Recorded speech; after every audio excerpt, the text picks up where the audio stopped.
The most dangerous people in the world don't look like monsters. They don't scream, they don't threaten, and they rarely lose their temper. Instead, they smile. They compliment you. They make you feel like the most important person in the room. Right before, they quietly dismantle your reality. Psychologists call this the dark triad, a lethal combination of narcissism, Machiavellianism, and psychopathy.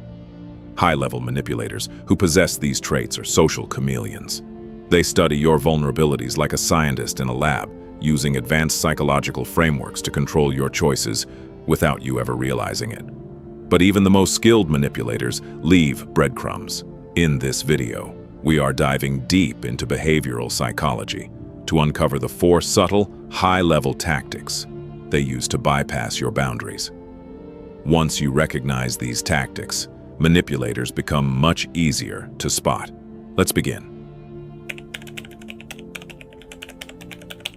Imagine meeting someone who seems almost too good to be true. They remember every detail you share, your favorite movie, your childhood stories, even small insecurities you mentioned in passing. When they speak to you, it feels like they are paying attention in a way no one else ever has, almost as if you were the only person that matters in their world. They text first, they check in constantly, and they make you feel seen, understood, and important. At first, it feels incredible, because who does not want to feel valued and emotionally understood on that level? This is often where manipulation begins, not with fear or control, but with admiration. Psychologists refer to this pattern as love bombing, a period of intense attention, validation, and emotional closeness designed to create a fast and powerful bond. Now, not everyone who shows this kind of intensity is a manipulator. Sometimes, people are simply excited, and sometimes, emotions move faster than judgment. The danger is not intensity alone. The danger is a pattern that repeats in a very specific way, because human beings are highly responsive to reward. Every message, every compliment, every moment of attention creates a small emotional payoff in the brain. Over time, your mind starts linking that person with feelings of happiness, excitement, and validation, almost like a reward system has been built around them. Once that emotional connection is formed, the behavior often changes. The messages become less frequent, the responses take longer, and the attention that once felt constant begins to feel unpredictable. What used to feel stable suddenly becomes uncertain. And this is where many people start to blame themselves. They replay conversations, they question their behavior, and they try to figure out what they did wrong. But in many cases, nothing has changed on their side. Only the pattern of attention has shifted. This shift creates a powerful psychological effect because scarcity increases desire. When something becomes less available, the brain naturally starts valuing it more. Behavioral psychology has studied this for decades, showing that unpredictable rewards create stronger attachment than consistent ones. A simple example is a slot machine. It does not keep people engaged because it pays out every time, but because the reward is uncertain. You never know when the next win will come, and that uncertainty keeps you emotionally invested in the same way. Some relationships begin to follow a cycle of attention, distance, reward, and withdrawal. Over time, the person on the receiving end becomes focused not on the relationship itself, but on trying to regain the attention they once had, and without realizing it, they are no longer building a connection. They are chasing a reward.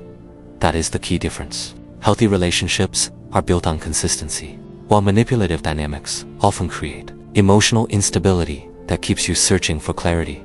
But love bombing is only the beginning, because the next tactic does not just influence your emotions, it begins to influence how you interpret reality itself.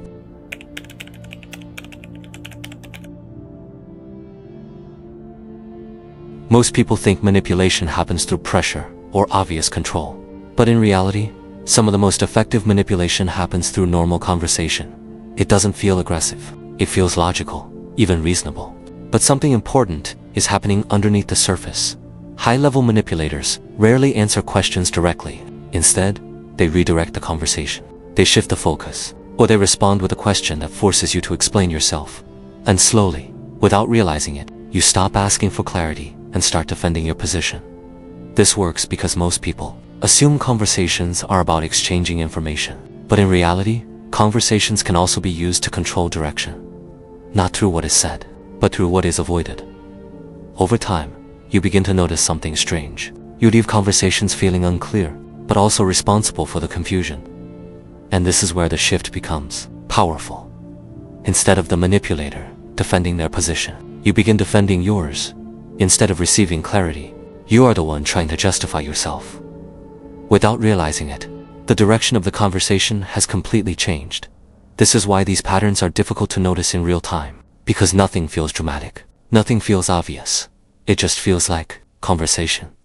But conversational control is only the second layer, because once they can guide how you speak, the next step is far more dangerous. They begin to change what you believe is acceptable.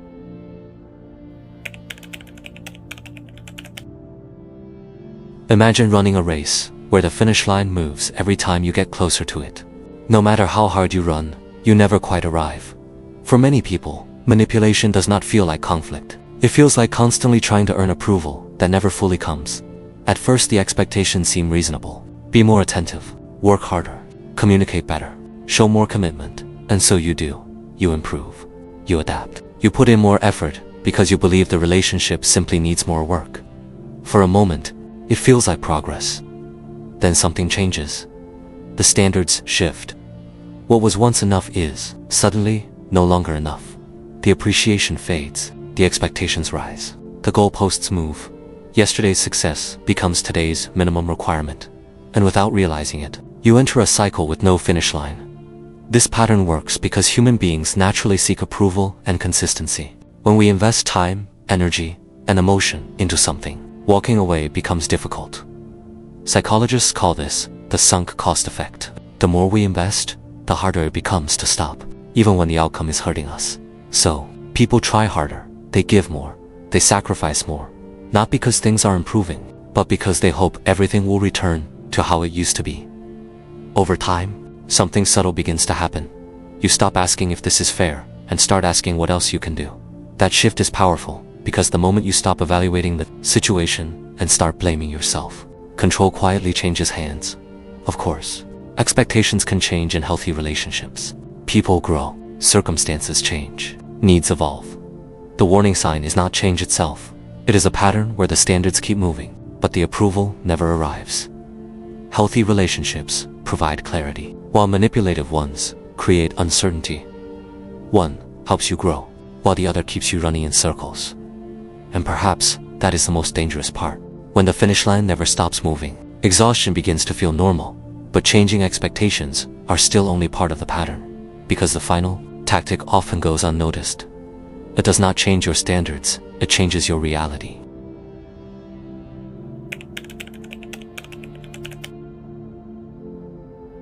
Most of us move through life believing that what we see, hear, and remember reflects reality. Memory feels reliable, almost like a recording of events exactly as they happened. But human memory does not work that way. Memory is less like a camera and more like a reconstruction, shaped by emotion, attention, and time. High-level manipulators understand this very well. Gaslighting rarely begins with obvious lies. Instead, it starts with small moments of doubt that seem easy to dismiss. Maybe that never happened. Perhaps you are remembering it wrong. You are overreacting. I never said that. At first, these moments seem insignificant because everyone misremembers things from time to time. But when the same pattern repeats again and again, something begins to change. You stop trusting your memory. You start questioning your judgment. And slowly, you begin relying on someone else to tell you what is real. That is what makes gaslighting so powerful. It does not control your actions directly. It changes the lens through which you see the world. Over time, confusion becomes normal, certainty begins to fade, and self-doubt quietly takes its place. Of course, disagreements happen in every relationship, and people often remember events differently. The warning sign is not disagreement itself. The warning sign is a repeated pattern, where one person's reality is constantly dismissed, rewritten, or denied. Because once someone gains control over your perception, they no longer need to control your choices. Your choices begin controlling themselves. And perhaps that is the final lesson. The most dangerous. Manipulators do not force obedience. They create confusion. Because a confused mind is far easier to influence than a confident one. The first step in protecting yourself is simple. Pay attention to patterns. Trust evidence over emotion. And when reality begins to feel unstable, ask yourself one question: who benefits from my confusion?